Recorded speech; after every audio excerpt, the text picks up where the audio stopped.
Kak, oke, sekarang aku lagi bareng Rido dan kali ini aku pengen denger cerita gimana sih rasanya isolasi di Tokyo di Jepang setelah balik dari Indonesia.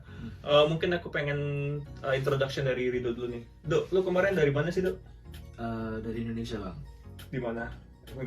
Dari mana kemana nih ceritanya? Jadi kan kemarin sempat balik ke Indonesia nih pas lagi hype-hypenya corona di Jepang. Takut kan? Iya. Gara orang lagi.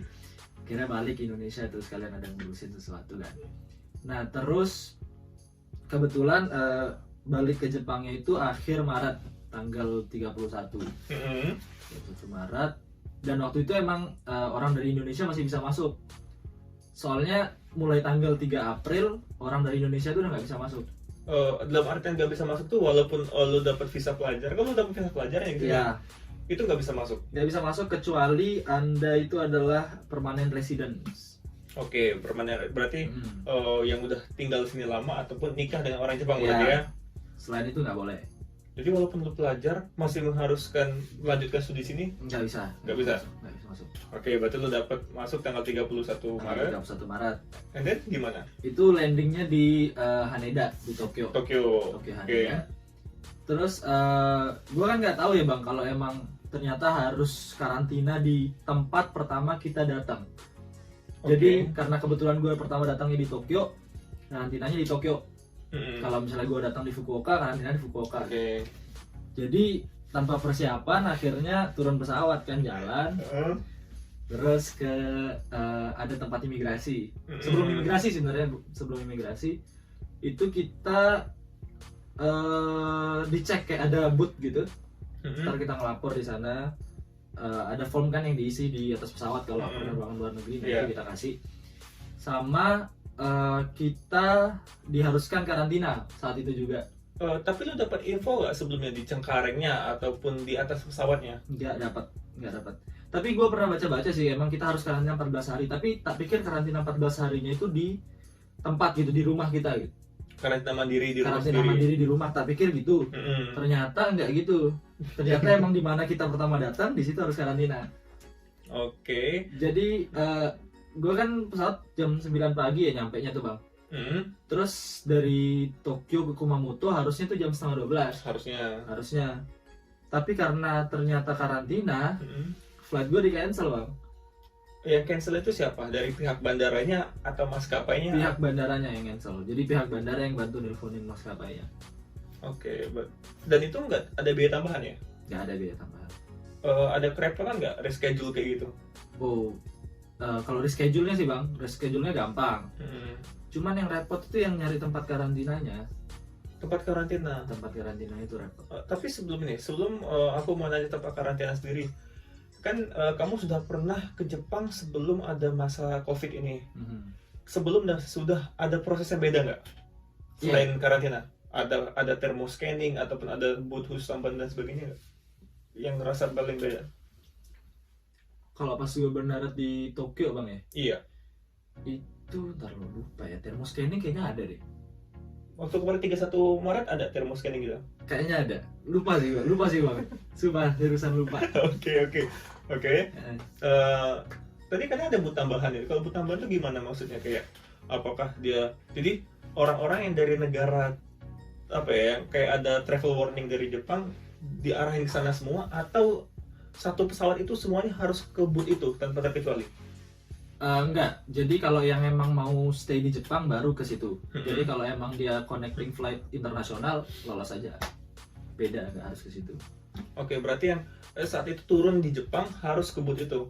Enggak harus. Jadi kan waktu itu emang ada bule kan. Dia sempat ngantri ke booth itu. Terus dia nanya sama petugasnya, saya mau ke London, apa saya harus ngantri di sini? Oh nggak usah, langsung aja ke connecting flight internasional. Dan itu di booth-nya apa aja sih yang diproses? Itu ngasih form yang kita isi. Ya. Sama ditanya. Itu di formnya itu ada. Itu form declaration kan? Ada lagi tambahan karena ada COVID, ada form tambahannya. Jadi form tambahannya itu kita ditanya kita dijemput atau enggak. Kita dijemput sama teman atau saudara. Oke, itu satu. Habis itu ada apa lagi yang kira-kira diingat? Itu aja sih bang, itu aja. Dia di form itu ngingetin kita harus karantina 14 hari. Oh, oke. Nggak boleh pakai public transportation apapun. Jadi domestic flight, taksi, bis, kereta, Nggak boleh. nggak boleh. Oke. Di situ. Jadi kan tadi lu bilang tuh bahwa kita nggak bisa pakai public transportation apapun itu. Berarti kamu tadi dari boot katanya harus pesen tiket saat itu juga hotel. Ya. Itu gimana? Jadi waktu itu kan tak bilang nggak ada yang jemput kan. Kan di form itu kan ada dijemput atau gimana gitu ya. Nggak ada yang jemput kebetulan. Yeah. Nah terus habis itu ada flight lanjutan ke Kumamoto. Terus di situ saat itu juga dia bilang, oh kamu nggak bisa dame katanya. Ya, dame. Nggak boleh artinya nggak boleh lanjut. Terus aku didudukin gitu di suatu tempat dekat imigrasi, didudukin, disuruh tunggu. Baru di situ dikasih penjelasan, kamu karantina 14 hari. Atau ada karena nggak ada yang jemput kan, jadi harus karantina. Nah itu dikasih list hotel sama dia. List hotel. Bolak-balik banyak hotelnya. Tapi kan ya mahasiswa ya. Harganya lumayan lah ya. Gue cek kan di internet, wah lumayan tuh, lumayan. Ya oke. Akhirnya gue nyari sendiri bang. Nah gini, fair-fairan aja nih. Kira-kira selama 2 minggu tuh hotel yang dikasih list dari bandara tuh sekitar berapa? Kalau 2 minggu nggak tahu ya, tapi per malamnya itu 5.000 yen. Per malam 5.000 yen. 5.000-an yen ya. Dikali 14. Kali 14. Lumayan lah ya. Lumayan kan. Oke, berarti sekitar 70.000 lebih bahkan. Oke. Akhirnya gue nyari-nyari di booking.com. Itu dapat ketemu hotel harganya 20.000 per 2 minggu. 2 minggu. Jauh loh, sepertiga. Gue kan yang penting bisa tidur bang. Yang penting bisa tidur kayak gimana. Itu hotelnya emang kayak gimana? Hotel kapsul atau bunk enggak, bed? bunk bed. Jadi yang kasurnya tingkat. Satu kamar berapa orang? Dia nggak pakai kamar di situ. Jadi kalau sistemnya di hotelku itu satu lorong. Jadi satu lorong banyak itu bunk bednya. Tapi di hotel itu juga ada kamar.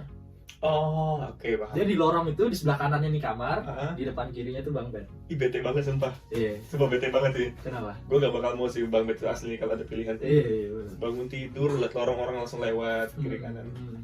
Oke, tapi ya dengan harga 20.000 worth lah ya. Tapi itu belum selesai bang. 20.000 itu. Jadi kan gue ceritanya, oh ya kita kan di imigrasi itu suruh pesan hotel kan? Iya. Akhirnya itulah tak pesan yang 20.000. Kita kasih lihat bukti transfernya, baru boleh lewat. Nah terus habis itu aku disuruh nunggu, tadi pakai gue ya pesannya. Kamu aja udah gue. Penting intinya menunjuk Ya, sendiri. Jadi kan gue disuruh nunggu bang, Ya. disuruh nunggu di ada kayak lounge gitu, biar nanti berangkatnya samaan sama orang-orang yang baru datang. Oke, Jadi berarti kayaknya ada nunggu satu flight lagi nggak salah. oh, berarti digabung ya beberapa flight berdekatan itu. Iya, digabung gitu, disuruh nunggu. Nah pas itu aku dapat email dari hotel yang tadi. Ini yang dekat bandara, Pak. Yang dekat bandara itu yang 20.000 paling murah kan. Dibilang kenapa mesennya 14 hari. Apa karena untuk karantina corona? Kalau untuk karantina corona, mohon maaf kami tidak bisa menerima Anda. Jadi pesanan Anda kami batalin. Jadi gue bingung sendiri tuh bang. Sendirian yang nggak punya tempat tinggal gitu. Yang lainnya udah ada fix gitu kan. Udah fix. Akhirnya di situ baru nyari-nyari lagi. Ketemu yang sama bunk bed. Tapi harganya di atas sedikit 30.000. Oke, ya masih lumayan lah 30.000 lah ya. Cuman lokasinya agak jauh. Dan bandara itu punya apa ya? Punya jangkauan. Iya, oke. Berarti ada maksimum diantar dari pihak bandara. Maksimum kalau jangkauannya terlalu jauh itu nggak bisa. Oke. Jadi tapi karena aku kan apa ya kayak force majeure gitu ya. Yang tiba-tiba di cancel kan. Oke, mendadak lah ya. Mendadak. Jadinya aku dapat kayak pengecualian. Padahal lokasiku tuh sekitar 8 kilo dari bandara. Bandara kan di kotanya. Itu kamu ke arah bawah berarti? Ke arah bawah. Ke arah Kawasaki. Oke. Tapi ya akhirnya nggak apa-apa katanya. Karena mendadak. Dan itu diantar pakai apa? Bis, kayak bis pariwisata gitu. Dari bandara tapi. Dari bandara. Ada labelnya nggak? Nggak ada label. Polos ya, mobil polos gitu cuman. Ya, maksudnya mobil polos atau ada mobil ini khusus karantina nggak ada ya? No. Nggak mungkin. Nggak ada ya. Oke, berarti emang mobil biasa. Dan itu diturunin di mana? Dituruninnya itu di landmark kota gitu. Kan misalnya aku di Kawasaki. Itu dituruninnya depan Kawasaki Station. Oke, tapi dari Kawasaki Station dengan ke hotelnya itu jalan sendiri berarti? Jalan sendiri tuh. Nyari sendiri juga? Nyari sendiri juga. bodo amat. Berarti sebenarnya bisa kabur juga dong. Bisa-bisa aja sebenarnya. Tapi kan namanya di negara orang ya bang, takut. Jadi kayak pengen nurut-nurut aja. Tapi selama 2 minggu itu Hmm. ada nggak di cross check oleh pihak bandara? Nggak ada. Tapi gue takutnya sih awalnya kayak gitu. Awalnya takutnya tuh di cross check sama pihak bandara dan pihak Univ. Soalnya kan tetap kontakan sama Univ nih. Aku tetap kontakan sama Univ. Kontakan sama Univ karena nggak bisa tanda tangan Jasu waktu itu. Sama telat pulang ke Kumamoto kan. Oke. Padahal udah bilang sama Univ bakal balik tanggal 31. Terus Univ tuh minta ininya, minta detail kita tinggal di mana sama kontaknya. Jadi kayak sewaktu-waktu bisa di cross check gitu loh.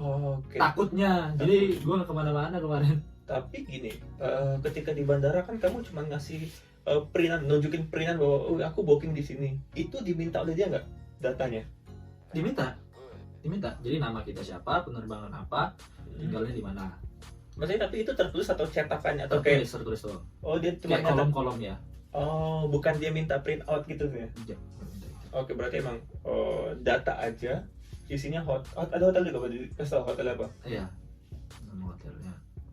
Dan itu kontak juga ke pihak kampus. Kamu kebetulan saat itu karena Iya, emang telat iya. masuknya. Ya, Dan pihak kampus mempermasalahkan nggak? enggak lah, karena emang udah kebijakan pemerintah Jepang. Karena harus karantina mandiri Karena juga. harus karantina mandiri. Proses di bandara ribet nggak? Proses Asli. di bandara enggak sih. Enggak ya? Cuman itu doang ya. Nyantai lah ya. Santai.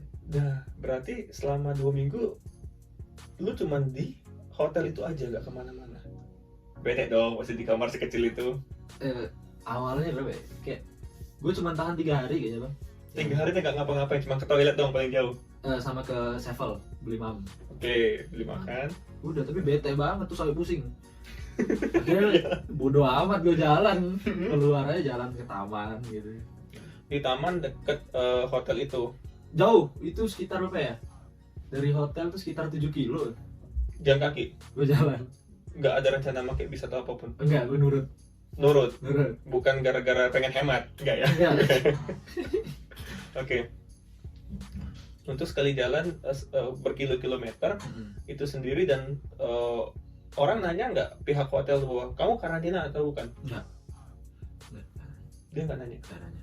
Bahkan dia keluar masuk kamu nggak ditanyain sama sekali. Enggak ditanya sama sekali.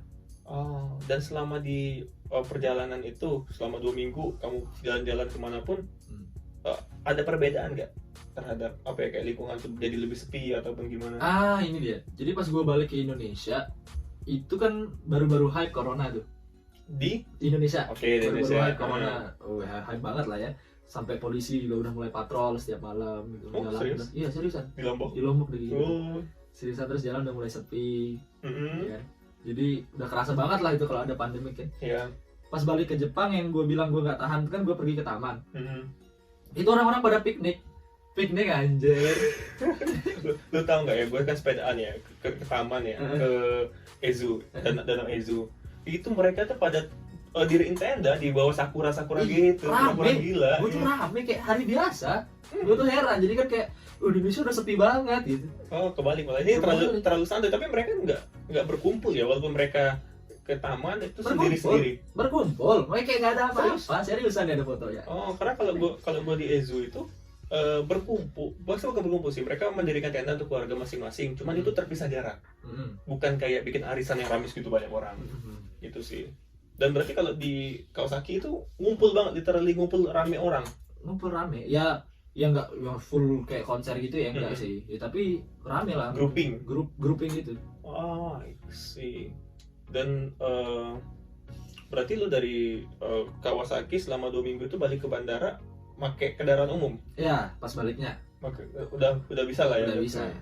Dan sejujurnya lu merasa ada gejala nggak corona yang lu baca-baca di berita atau apapun terhadap diri lu sendiri? Nggak ada. Nggak ada. Lu sehat-sehat aja berarti? Sehat-sehat aja. Cuman kan takutnya kan carrier ya. Ya karena masih muda lah ya. Karena Apalagi masih kita muda. masih suka olahraganya nggak kelihatan lah ya. Nggak kelihatan. Oke, berarti emang nggak rasa carrier tapi masih tetap mematuhi. Ya. Dan penerbangan dari tadi setelah 2 minggu penerbangan dari Tokyo ke Kumamoto itu ada cek lagi nggak? Walaupun kan domestik tapi kamu pernah dari negara lain, Nggak ada. kayak warga lokal aja berarti. Kayak warlock. Jadi keluar biasa aja.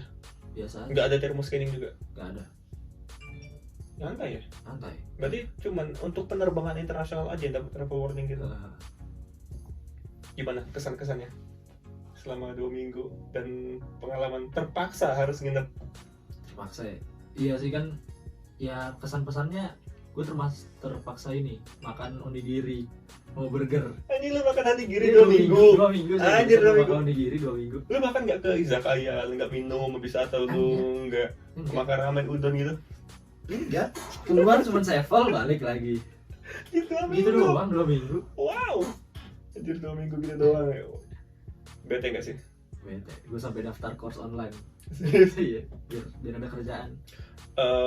Tapi dari sekian itu ada apa sih intisari atau pengalaman yang pengen diceritain? Karena kan sebenarnya sudah dapat travel warning dari kampus untuk tidak keluar negeri ya saat itu. Mungkin tapi tidak terlalu terdengar oleh mahasiswa dan balik lagi Iya, waktu itu kan emang kampus nyaranin kan kalau emang nggak penting-penting amat nggak usah balik gitu. Cuman kan takut ya bang. Waktu itu kan lagi musim dingin mana di sini. Iya, dingin. Terus corona, maksudnya tanpa corona pun gitu musim dingin kita gampang sakit. Iya. Apalagi dengan ada corona gitu, makin takut lah. Jadinya ya gue mikir lebih baik pulang. Di sini juga toko-toko tutup, sekolah pada libur, terus nggak asik waktu itu. Asik ya, iya sih. Tapi sejauh ini pengalaman cukup seru sih untuk dibagikan ya dengan yang lain. Iya dong. Rasa deg-degan itu loh pas kayak nggak dapat hotel. Gue udah mikir kayak tidur karpet bandara, udah kayak gini nih, nggak tahu di mana. Berarti itu terombang-ambing kayak saat itu juga lu baru tahu lu harus mencari Ya, tiket gitu kan? Iya. Bayangin kalau misalnya kita nggak punya koneksi internet. Itu. Ya, gimana? Nggak ada kartu kredit atau Nggak ada nggak? kartu kredit. Ya, misalnya. iya. Syukurnya ada gitu kan. Gitu ya. Berarti nggak bisa ngapa-ngapain, tidur di bandara dong? Iya, itu orang Indo, gue ketemu orang Indo juga waktu 2 orang. Dia nggak ada kartu kredit. Jadi ngapain dia? Jadi ya pakai kartu kredit gue gitu kayak ngebantu, saling bantu kan. Untungnya ya, untung ada Untungnya. orang Indonesia ya. Oh, ada orang Indonesia. Wow, Iya. ya itulah ya. Karena emang nggak dikasih tahu juga kan dari pesawat yang nggak ada persiapan. Dan emang lu juga kebetulan orang yang udah pernah tinggal di Jepang kan, jadi sedikit tahu. Ya udahlah, jadi cukup lah, semoga itu bisa memberikan sedikit informasi. Nggak, maksudnya ya nggak tahu ini mungkin tidak menghibur. Nggak menghibur, boring banget sih. Boring, yang pasti nggak, maksudnya gue sih pengennya tetap memberikan informasi sih di sini. So see you in next video ya. Kalau mau nonton sampai akhir sih alhamdulillah gitu kan. Ya nggak mesti di like, nggak mesti di subscribe. Yang penting komen. Nggak juga ya. Ya apapun lah bebas. So thank you and see you in next video. Bye bye.